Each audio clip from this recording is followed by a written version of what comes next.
सभी तो काम जितने कर रहे हैं, ये विखंड के काम कर रहे हैं, खंड भारत के काम कहाँ कर रहे हैं। इंडिया और भारत दोनों एक ही नाम है, दोनों एक ही नाम के पूरक है, चाहे इंडिया कह लीजिए और भारत कह लीजिए। गांधी को तो खत्म कर रहे हैं, लेकिन जब बाहर के लोग आए तो गांधी की समाधि पे गए, उस वक्त गोडसे की समाधि पर नहीं गए। नमस्कार, मैं रोहित शर्मा समरभूमि से। आज हम मौजूद हैं गांधी संग्रहालय में, जहां लोकतांत्रिक जन पहल बिहार के राम का सवाल राम सांप्रदायिक नहीं है, लेकिन राम के नाम पर जो राजनीति हो रही है वो तो राम को घृणा और नफरत का हथियार बनाया जा रहा है। मीटिंग है, मीटिंग में निर्णय लिया गया है कि भारत में जो सत्ता विराजमान है आज मोदी सरकार की, जो फासिस्ट तानाशाही के तहत काम कर रही है, इसको किस तरह सत्ता से बेदखल किया जाए। इसी संदर्भ में हम बात करेंगे इनके संयोजक से।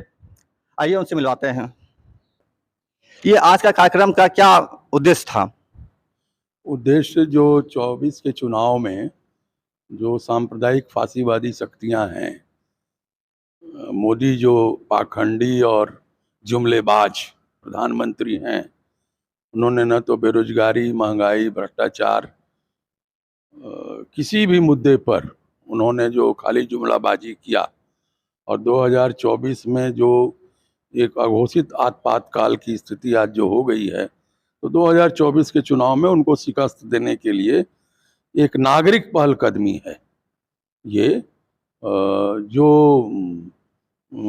आप कह सकते हैं कि जितने भी गैर दलीय जो प्रगतिशील ताकतें हैं, जो जनता के बीच अलग अलग संगठन समूह बना करके या निजी तौर पर भी जो सक्रिय हैं, वैसे तमाम जो गांधीवादी, जयप्रकाशवादी, लोहियावादी, अंबेडकरवादी जो लोग हैं या मार्क्सवादी जो लोग हैं, उनका एक व्यापक ये समूह है लोकतांत्रिक जनपहल।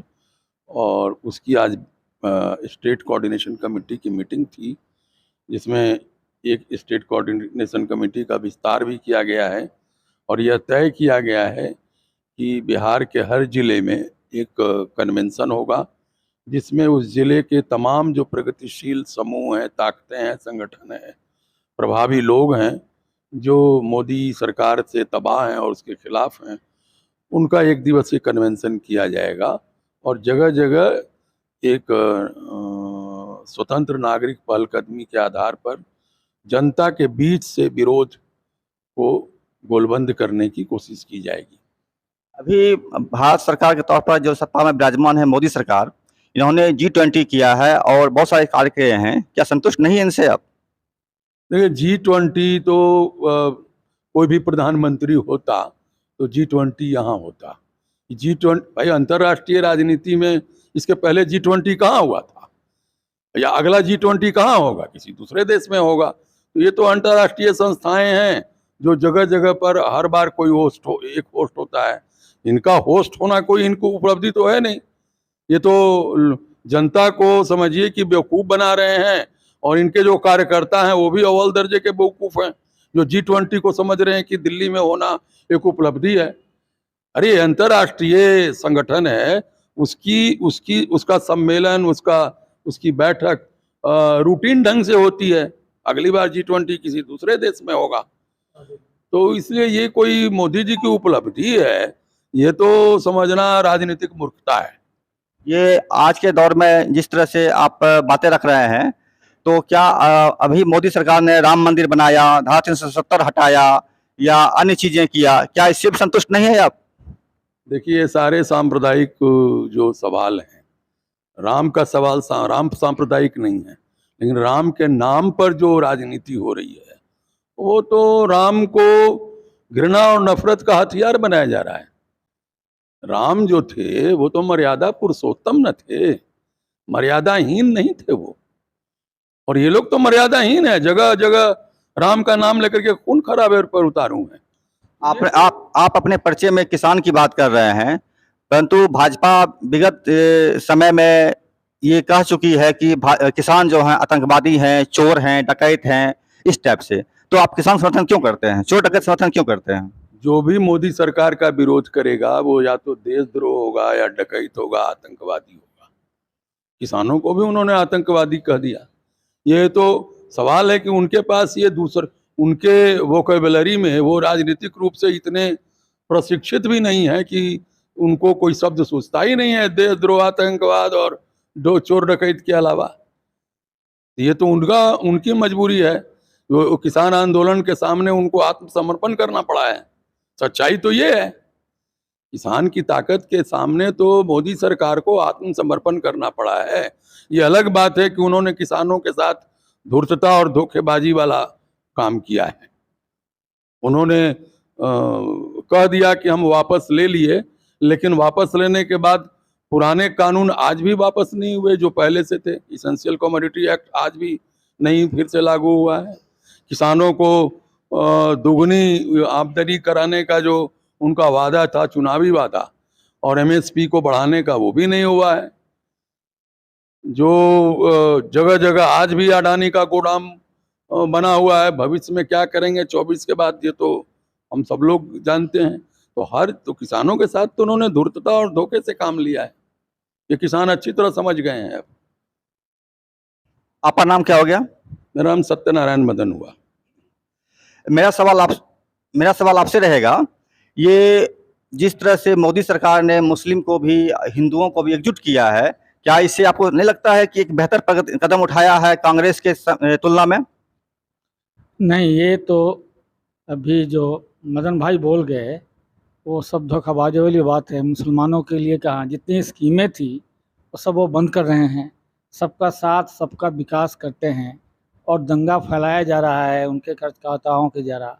और ये दंगा उन्हीं राज्यों में ज़्यादा स्टेट स्पॉन्सर है जहाँ भाजपा शासित राज्य हैं। दूसरे राज्यों में ऐसी बातें नहीं हैं।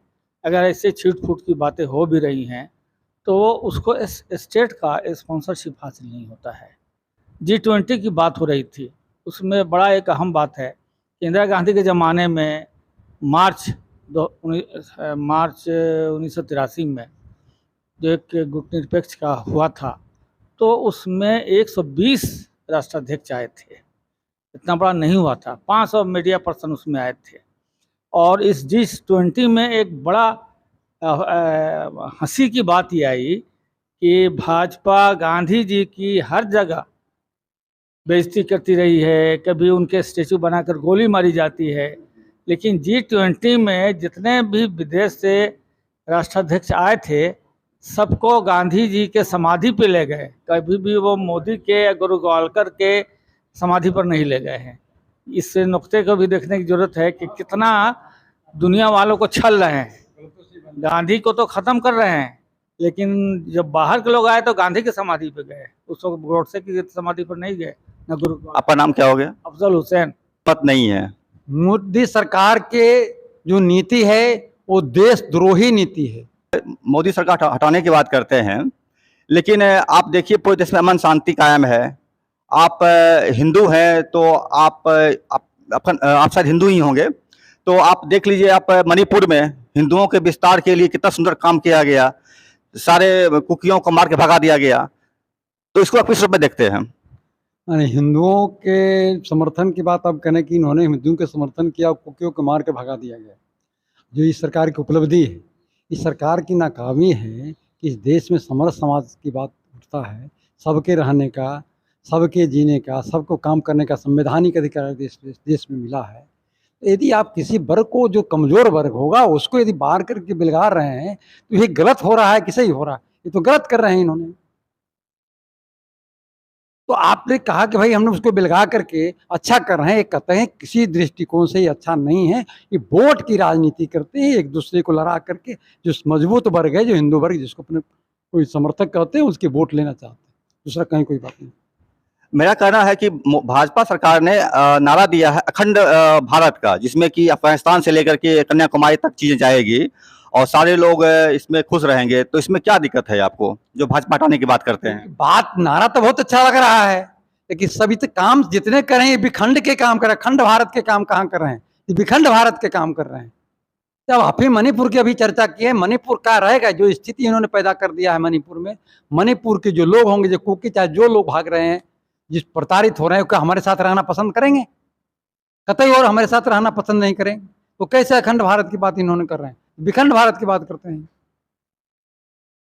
तो आप इनसे मोदी सरकार की नीतियों से सहमत नहीं है? मोदी सरकार के जो नीति है वो देशद्रोही नीति है। नारा दे करके, झूठ बोल करके, फरेब कर करके 2 बार उन्होंने सत्ता में आए। इस बार ज्यादा फरेब और झूठ ज्यादा दिन तक नहीं चलता है, उसका पोल खोल चुका है। और इस बार जो 24 में चुनाव होने जा रहा है वो पुनः देश से बुरिया बस्तर बांध करके पुनः चल जाएंगे ना। एक आंकड़े हैं कि पूरे भारत में पिछले 8 साल 9 साल के दरमियान में 55,000 स्कूल को बंद कर दिया गया और अयोध्या में राम मंदिर बनाया गया। तो क्या राम मंदिर बनना खुशी की बात नहीं? इसको लेकर क्या कीजिएगा आप? अभी बताइए कि भाई स्कूल को बंद कर दिया गया और मंदिर बना दिया गया, उस मंदिर से क्या मिल सकता है? स्कूल होता क्यों नहीं मिलेगा? मंदिर भगवान आशीर्वाद देंगे आपको।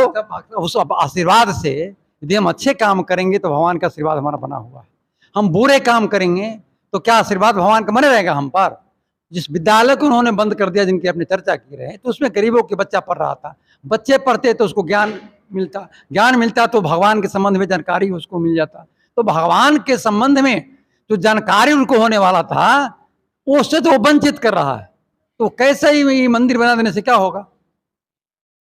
हम भगवान के संबंध में कुछ जान ही नहीं रहे हैं। वो सिर्फ मोदी के लोग जानते हैं कि अयोध्या के मंदिर के संबंध में क्या क्या उनकी जुल्माएं हैं, क्या क्या इतिहास पढ़ लेते हैं। हम तो उस मंदिर के कोई इतिहास नहीं जानते हैं। हम इतना ही जानते हैं कि भगवान राम जो पुरुषोत्तम रहे, उनकी जन्म स्थान हो रहा और आज भी है और कल भी रहेगा। इनके मंदिर बना देने से न भगवान उसमें से आए हैं और न ही मंदिर था तो भगवान वहां तो भाग गए। तो आपने जो इंडिया गठबंधन को समर्थन देने की बात कहा है, तो मोदी सरकार ने तो भारत का ही नाम, इंडिया का नाम चेंज करके भारत करने जा रहा है। तो इसमें क्यों नहीं है? इसमें क्या दिक्कत है आपको? और कल तक लगती थी इंडिया की चर्चा करें, इनकी जितनी योजना चल रहा था, जितने जुल्मा कर रहे थे वो इंडिया नाम से ही कर रहे थे। और आज जब उनका नाम इंडिया पर गया है तो इनको शब्द से एलर्जी हो रहा है। इसे बोला कि इंडिया खत्म कर दो। आपका क्या नाम हो गया? मैं जलंधर जदुवंशी, सीतामढ़ी। मेरा सवाल आपसे है कि ये इंडिया अंग्रेजों ने नाम दिया है, तो अंग्रेज को क्यों चाहते हैं आप पूजना या रखना? क्यों नहीं भारत किया जाए? पहली बात कि इंडिया का नाम अंग्रेज ने नहीं दिया है।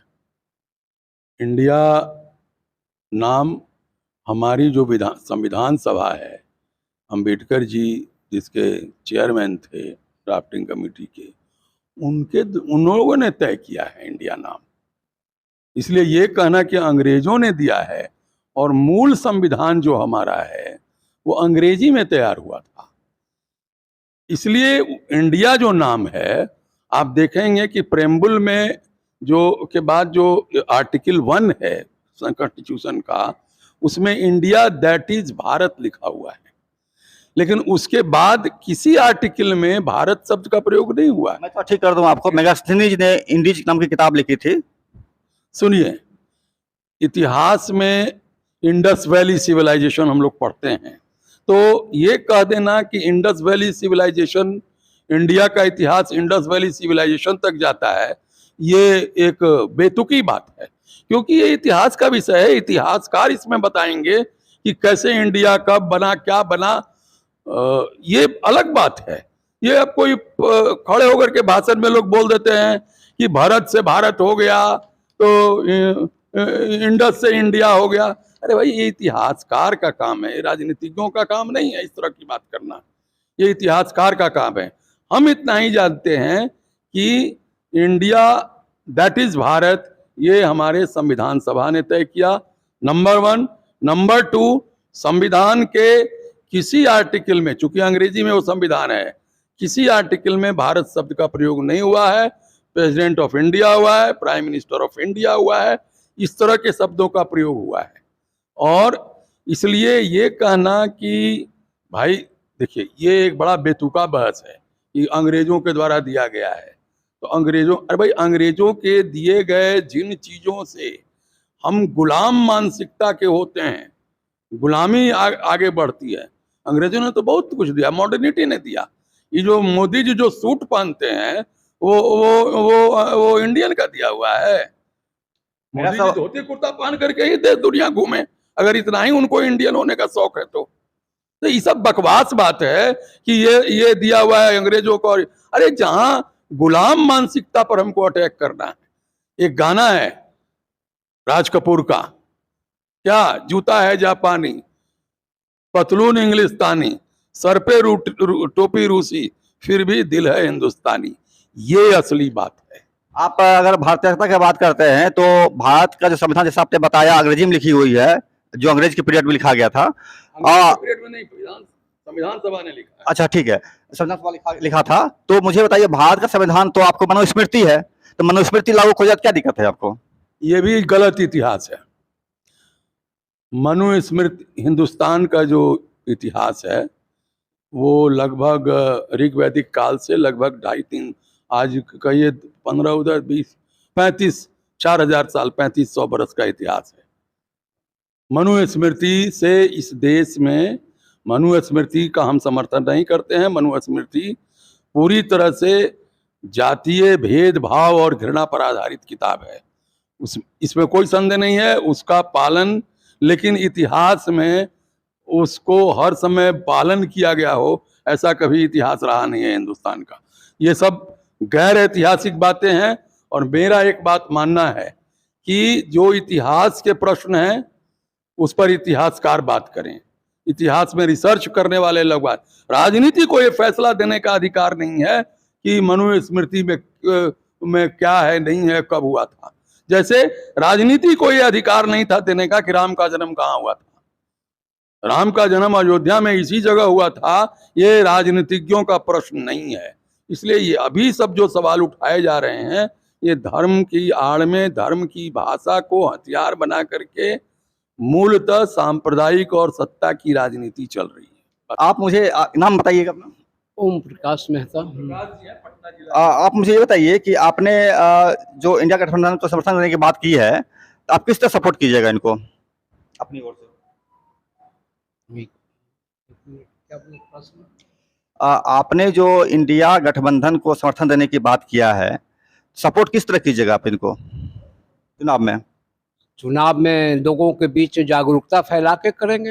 इनकी कुरीतियों को, इनका जो जुमलेबाजी है उनके बारे में बता के, बेरोजगारी है उसके बारे में बता के, लोगों के धोखा दे के, जो सब्जबाग दिखा के जो सत्ता पर बैठे हैं और धर्म के नाम पे लोगों को बरगला के कुर्सी को बरकरार रखने जो इनकी नीति और नीयत है, जो फालतू चीज़ों में असली मुद्दे से हटा के जो भटकाते हैं लोगों को, उनके सच्चाई बता के लोगों को बताना कि आने वाले दिनों में अगर ये रहेंगे तो देश कहाँ जाएगा। लेकिन आप इंडिया गठबंधन में जो शामिल लोग हैं, इनके भी तो पाप कम नहीं है, इसे कैसे डिफेंड कीजिएगा? वैचारिक रूप से सबसे खतरनाक स्थिति इनका सबसे बड़ा कि देश के संविधान को समाप्त कर रहे हैं। ये स्वतंत्रता के मूलभूत तत्व जहाँ जो प्रहार है, जो चोट है, जड़ पर चोट कर रहा है, मूलभूत व्यक्ति के स्वतंत्रता पे प्रश्न आ गया। क्योंकि भारतीय संविधान से हम लोग आज जीवन को अभी जी रहे हैं और चल रहे हैं, हम लोग को कोई दिक्कत नहीं हुआ। आज ये भारतीय संविधान को बदलना चाहते हैं। व्यक्ति के विचारों पे जितनी संस्थाएं हैं, जो कॉन्स्टिट्यूशन है वैधानिक, चाहे ईडी हो या सीबीआई हो, या फिर अभी देखिए चुनाव आयोग, क्या चुनाव आयोग बना रहा है, अभी कल पास करेंगे। ये चुनाव आयोग में नहीं, वास्तव में मोदी आयोग। बताइए, अपने एक मेंबर रहेंगे जो प्राइम मिनिस्टर रहेगा, उनका कैबिनेट मंत्री रहेगा। अपोजिशन में लोग क्या करें? जब 3 आदमी का कमेटी है जिसमें 2-1 विचार का बैठा हुआ, वो क्या करेगा? मनमानी नहीं कर, खुलेआम कर रहे हैं। ये इससे बड़ा क्या घातक होगा? जब चुनाव आयोग ही पक्षपाती रूप स्वरूप लेके खड़ा होगा तो क्या इस देश में स्वतंत्रता बचेगी? जो वोट के अधिकार से सरकार को बदलने का प्रयास जो कर रहे हैं, वो कहाँ जा रहा है? ये सबसे खतरनाक सोचिए। चुनाव आयोग जैसी जो पवित्र संस्था को, जिसके माध्यम से सरकार बदलते हैं हम लोग, अपने अनुकूल लाने का जो विचार समझते हैं कि हमारे लिए हित काम, वो व्यवस्था पर ही काबिज होने जा रहे हैं। सबसे खतरनाक, इससे ज्यादा कोई हो नहीं सकता। आप यही समझ लीजिए। बीजेपी के नेता बोल रहे थे कि जब तक ईवीएम है हमें कोई नहीं हरा सकता। हाँ होगा, चूंकि उसमें मैनिपुलेट करने का उनके पास, आप सोचिए ना, जो चुनाव आयोग रहेगा उसका सारा पदाधिकारी उसी के द्वारा शासित है, तो वो डायरेक्शन जो देगा, जैसा भी ना अभी 15 दिन पहले 15 तारीख को रिटायर किए हैं ईडी के डायरेक्टर, क्या थे वो? 3-3 बार उनको कार्यकाल दे के बढ़ा के उनके मन मुताबिक ना, जिनके घर में छापा, जो उनके विरोध में का छापा मरवा दिए, उनको कर दिए साबित। और खुलेआम अपने ढीठ कितने बेशर्म कि कहते हैं कल तक वो आदमी खराब है, जो महाराष्ट्र में जो अजीत पवार है, कल तक वो भ्रष्टाचारी है, और 2 रोज के बाद वो पाक साफ होकर उनके यहाँ शामिल हो, उनको मुख्यमंत्री बनाते। तो ये सवाल इतना भयानक है, सरेआम जो है लोगों को, देखिए अभी बरगलाने की बात की हो, अभी उन्होंने कहा इनके जो मातृ संगठन है RSS, वो क्या कहते हैं उनके भागवत जी कि हम गोमांस भी खाने के लिए तैयार हैं।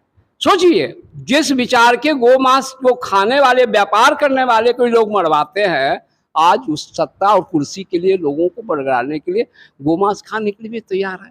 कैसा विरोधाभास है ये? कहते क्या हैं, करते क्या? इनके ऐसे जो खतरनाक विचार से दिखाई भी पड़ते हैं, हमको इन विचारों को लोगों के बीच ले जाना है और देश की स्वतंत्रता को बरकरार रखना। दूसरी आज़ादी या दूसरी आज़ादी, वो सबसे ज़्यादा उसकी खतरे। तमिलनाडु के जो एक बहुत अच्छी शख्सियत है उदयनिधि स्टालिन, उन्होंने कहा हिंदू धर्म एक बेकार धर्म है, इसे हटा देना चाहिए। इसे कितना सहमत है आप? वो कह दिया तो उसके बारे में हम कैसे सहमति बताएंगे, लेकिन अपने विचार से किया। हम तो नहीं कहेंगे कि हिंदू धर्म बेकार बात है। हिंदू धर्म में हम पैदा हुए हैं, अब हिंदू धर्म के जो अच्छाई है उसके साथ तो हम लोग जुड़े हुए हैं। ले जो पाखंड और अंधविश्वास जो ये सरकार ला रही है उसके खिलाफ हम लोग हैं। और सरकार का काम यह नहीं है कि पाखंड और मंदिर बनवाए और अंधविश्वास फैलावे। सरकार का काम तो सत्ता चलाना है, बेरोजगारी को दूर करना है, आम लोगों को सुविधा पहुंचाना है, महंगाई दूर करना है। ये तो बिल्कुल बेकार की बात है। जो स्टालिन कहा वो अपना कहा होगा बात, मैं नहीं कह रहा हूँ। वो किस विचार से कहें वो अलग बात है। मैं नहीं कह रहा हूँ कि हिंदू धर्म बेकार की बात है और सनातन धर्म बेकार की बात है, चूँकि हमारे पूर्वज उसमें पैदा हुए, एक संस्कृति है। उसमें जो बुराई आई है, पाखंड आया है, अंधविश्वास आया है, उसका हम भर्त्सना करते हैं, उसको हम नहीं मानते हैं। इसे आपने कहा मनुस्मृति के बारे में, मनुस्मृति ठीक है जो लिखा आज है 5000 वर्ष पहले, लेकिन मनुस्मृति जो जितनी बुराई है, आज हमारे पिछड़े दलित क्लास के लोग उसको, जो अम्बेडकर साहब ने जलाया, उसका हम समर्थन करते हैं, वो हमारे लायक नहीं है। मेरा सवाल आपसे अंतिम सवाल है कि मोदी सरकार ने कहा कि हर किसान को आय जो है दोगुनी हो जाएगी और हर किसान के घर छत हो जाएगा, अपना मकान होगा। इसमें कितनी सच्चाई नजर आ रही है आपको? बिल्कुल झूठी बात है ना। मोदी सरकार तो सारी झूठे खेती की है। अब क्या कहा जाए, उन्होंने कहा कि 42 आते आते सारे किसानों का आय दुगनी हो जाएगा, लेकिन आप तो देख रहे हैं, चाहे हम लोग देख रहे हैं, हम खुद खेती से जुड़े हुए हैं, बहुत सारे किसान खेती छोड़ रहे हैं। इतना खर्चा बढ़ गया है खेती का, और जो समर्थन मूल्य देने का तय किया था और जो किसानों ने आंदोलन किया दिल्ली के बॉर्डरों पर और 750 किसान शहीद हुए, और उसके बाद सरकार ने माफ़ी मांगा और वो बिल वापस लिया। उन्होंने कहा कि हम मुद्दा लागू करेंगे, तय पास करेंगे, लेकिन अभी तक तो बिल्कुल गलत हुआ। अब हम लोग किसान आंदोलन से जुड़े हुए हैं और हम लोग चाहते हैं कि ये सरकार बिल्कुल झूठी बात कर रही है, इसको हम लोगों को बदलना है। और आम लोगों में ये प्रचार प्रसार तेज हो गया है। किसान आंदोलन भी चाहता है कि ये सरकार जल्दी से बदले और कोई नई सरकार बने। सरकार जल्दी से बदले, इन्होंने स्पष्ट कहा है, और यही लोकतांत्रिक जनपहल बिहार का एक आह्वान भी है पूरे बिहार के नागरिकों से कि वह इस सरकार जो फासिस्ट तौर तरीके से चल रही है, सांस्कृतिक तौर पर, राजनीतिक तौर पर, आर्थिक तौर पर, इसे नष्ट कर एक नई सरकार की स्थापना की जाए। नमस्कार, मैं रोहित शर्मा, समरभूमि से।